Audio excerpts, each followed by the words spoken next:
తాకట్లో ఉన్న బంగారాన్ని విడిపించి ఆ రోజున మార్కెట్ ధర కట్టి మిగిలిన డబ్బును మీకు అందిస్తుంది కొమ్మూరి గోల్డ్. శ్రీమాత్రే నమః.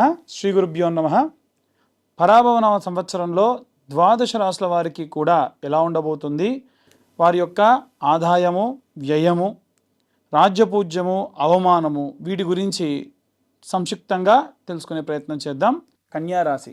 కన్యారాశి వారికి సంబంధించి ఈ సంవత్సరం పరాభవనామ సంవత్సరంలో ఆదాయం 8, వ్యయం 11, రాజ్యపూజ్యం 3, అవమానం 3. ఆదాయం కాస్త నెమ్మదిగా స్థిరంగా పెరుగుతున్నప్పటికీ టెక్నికల్ పరమైనటువంటి వాటి విషయాల్లో వీరికి ఆదాయం పెరిగే అవకాశం ఉంటుంది. సేవింగ్స్కి సంబంధించి అధికమైనటువంటి సాధ్యం పెరిగేటువంటి అవకాశం కూడా ఉంది. మెడికల్ పరమైనటువంటి ఖర్చులు పెరిగే అవకాశం ఉంది. చిన్న చిన్న సమస్యలకు కూడా చాలా వైద్యపరమైన ఖర్చు పెరిగే అవకాశం ఉంది. అప్పులు ఇవ్వకండి, అప్పులు తీసుకోకుండా ఉండండి. ఉద్యోగానికి, వ్యాపారానికి సంబంధించిన విషయానికి వస్తే కష్టానికి తగినటువంటి ప్రతిఫలం దక్కుతుంది. ప్రమోషన్లో కాస్త ఆలస్యంగానైనా సరే ప్రమోషన్ వస్తుంది. టెక్నికల్ రంగంలో శుభంగా ఉంటుంది. క్రమశిక్షణ అవసరం.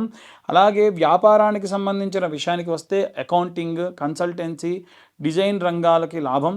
చిన్న వ్యాపారం కూడా విస్తీర్ణత చెందించి ఫ్రాంచైజీ ఇచ్చి మంచి వ్యాపారాన్ని పెంపొందించే క్రమంగా ముందుకెళ్తారు. విద్యార్థులకు సంబంధించిన విషయానికి వస్తే వైద్య విద్య, సాంకేతిక విద్య, ఇంజనీరింగ్, అలాగే అనలిటిక్స్ చేసేటువంటి వాళ్ళకి ఫోకస్ పెంచితే మంచి ర్యాంకులు రావడం, మంచి విద్య రావడం ఖచ్చితంగా జరుగుతుంది. గృహిణుల విషయానికి వస్తే కనుక ఆరోగ్యం పట్ల శ్రద్ధ వహించండి. కేవలం కుటుంబం గురించే కాదు, మీ గురించి కూడా పట్టించుకోండి. ఇంటి నిర్వహణలో చాలా నైపుణ్యంగా ముందుకెళ్తూ ఉంటారు. సేవింగ్స్ కూడా చాలా అద్భుతంగా చేస్తారు. చేతి వృత్తులు, కుల వృత్తులు చేసేటువంటి వాళ్ళు సూక్ష్మ పనుల్లో ప్రతిభ పెరుగుతుంది. టైలరింగ్, మెకానికల్ పనులు, హస్తకళ, ఈ పరమైనటువంటి వాటిలో అద్భుతమైనటువంటి యోగ్యమైనటువంటి కాలంగా కనిపిస్తూ ఉంది. రాజకీయపరమైనటువంటి విషయాల్లో వ్యూహాత్మకమైనటువంటి నిర్ణయాలు, స్టాటిస్టికల్గా ముందుకు వెళ్ళడం మంచిది. మౌనంగా పనిచేసి ప్రతిఫలాన్ని పొందుతారు. బ్యాక్ అండ్ ప్లానింగ్ అనేది ఎప్పుడు సిద్ధంగా ఉంచుకుంటారు. ఈ సంవత్సరం మీకు అద్భుతంగా ఉంటుంది. కళారంగాలకు సంబంధించిన వాటి విషయానికి వస్తే కనుక ఎడిటింగ్ కానీ, గ్రాఫిక్ డిజైనింగ్ కానీ, టెక్నికల్ సపోర్ట్ కానీ, కెమెరా వర్క్స్ కానీ, టెక్నికల్గా ఏదైనా సరే చేసే ప్రతిదీ కూడా వీరికి అద్భుతంగా ఉంటుంది. వివాహానికి సంబంధించిన విషయానికి వస్తే వివాహంలో కాస్త ఆలస్యం జరగవచ్చు, ద్వితీయార్థంలో వివాహం జరగవచ్చు. కానీ జాతక పరిశీలన చేసుకుని వివాహం చేసుకోలేకుంటే డైవర్స్లు అవ్వడం కానీ, ద్వితీయ వివాహాలు జరగడం కానీ ఇలాంటివి జరిగే అవకాశం ఉంది. అపార్థాలు ఏమైనా ఉంటే కానీ ముందే మాట్లాడుకోవడం మంచిది. సంవత్సరంలో ద్వితీయ భాగంలో అధికంగా శుభం కలిగే అవకాశం ఉంది. ద్వితీయార్థంలో సంతానానికి సంబంధించిన విషయానికి వస్తే చదువుల్లో శ్రద్ధ, మెడికల్, టెక్నికల్ వైపు ఆసక్తిగా ఉంటారు పిల్లలు. పోటీ పరీక్షల్లో కృషి ఫలితం ఖచ్చితంగా అవసరం. ఆరోగ్యపరమైనటువంటి విషయాల్లో కూడా జాగ్రత్త అవసరం. కడుపు సమస్యలు, అలాగే ఆమ్లోత్పత్తి, జీర్ణ సమస్యలు ఇబ్బంది పడము, చర్మ సమస్యల వల్ల ఇబ్బంది పడము, ఒత్తిడి పెరగడము, ఇలాంటి పరమైనటువంటి విషయాల్లో చాలా జాగ్రత్త వహించాలి. ఆహార సంబంధిత విషయాల్లో కూడా పులుపు పదార్థాలు తగ్గించుకుంటే మంచిది. ఎక్కువ టీ, కాఫీలు తీసుకోకుండా ఉంటే మంచిది. తేలికపాటి ఆహారం అనేటువంటిది ఈ రాశి వారికి ఈ సంవత్సరం చాలా మంచిది.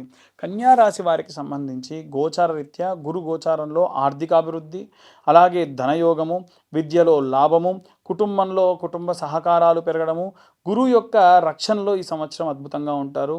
శని గోచార రీత్యా చూసుకుంటే ఆరోగ్యం జాగ్రత్తగా ఉండాలి. ఒత్తిడి పెరుగుతుంది, పని భారం పెరుగుతుంది, నెమ్మదిగా ఎదుగుదల అనేది ఉంటుంది.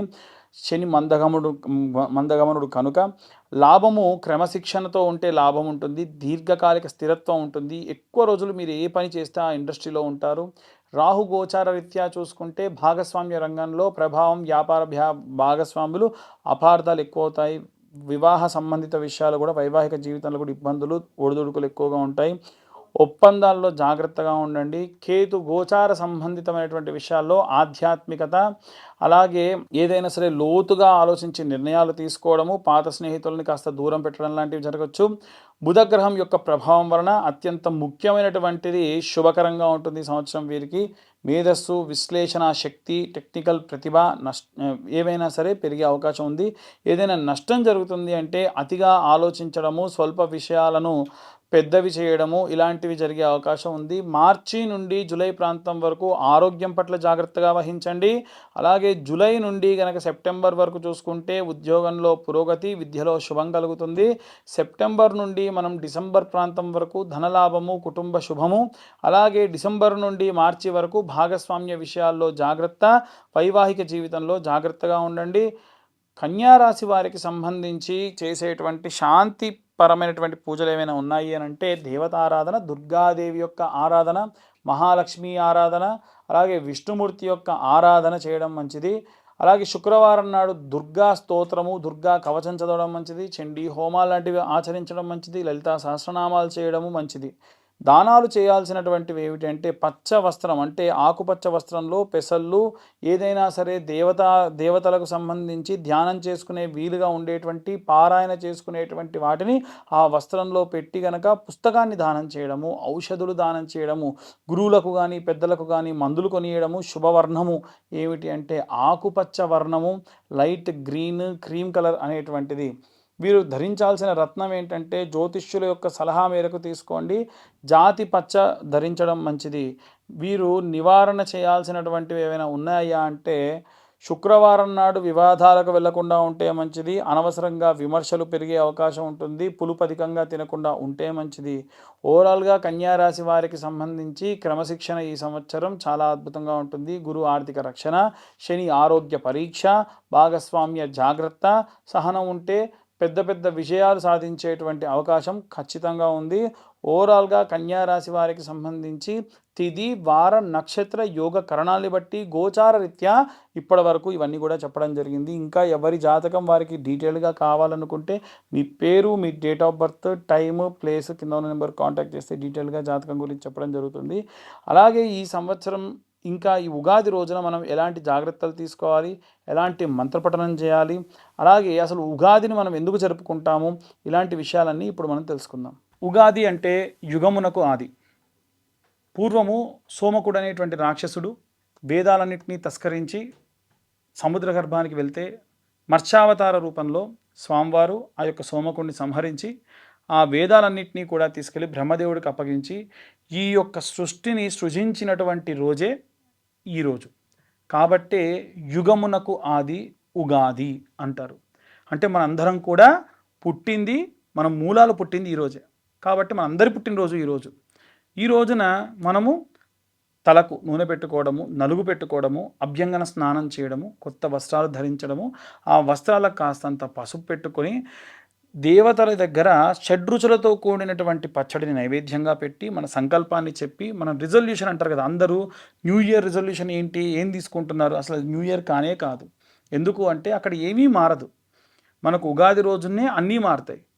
ప్రకృతి మారుతుంది, ప్రకృతిలో వాసనలు మారుతాయి, ప్రకృతిలో పక్షుల యొక్క కిలకిల రావాలు మారుతాయి, వాతావరణంలో మార్పులు ఉంటాయి. కాబట్టి ఉగాది మన యొక్క అసలైనటువంటి న్యూ ఇయర్. కాబట్టి ఆ రోజున అందరూ కూడా నూతన సంవత్సర శుభాకాంక్షలు చెప్పుకోండి. ఇదంతా అయిన తర్వాతకి రాజదర్శనం చేయాలి. రాజు అంటే దేవుడే రాజు యొక్క రూపంలో ఉంటాడు అంటారు. ఇప్పుడు మనకు రాజులు దేవత రూపంలో లేరు కాబట్టి విశేషంగా శివకేశవుల యొక్క దర్శనం, అంటే దేవాలయానికి వెళ్ళి శివుడిని, విష్ణువుని దర్శించుకోవడం మంచిది. అలాగే ఈ యొక్క ఉగాది రోజున పంచాంగ శ్రవణాన్ని వినండి. ఇప్పుడు మనకు చెప్తున్నటువంటి పంచాంగ శ్రవణం అంతా కూడా మీరు మీ రాశికి సంబంధించి ఎలా ఉంది, ఈ సంవత్సరంలో ఏ టైం నుంచి ఏ టైం వరకు ఎలా ఉంది అనేటువంటి విషయాలు కూడా సంక్షిప్తంగా చెప్పేటువంటి ప్రయత్నం చేశాము. కాబట్టి ఎవరైనా జాతకాలు చెప్పించుకోవాలన్నా ఈ రోజున చెప్పించుకోవచ్చు.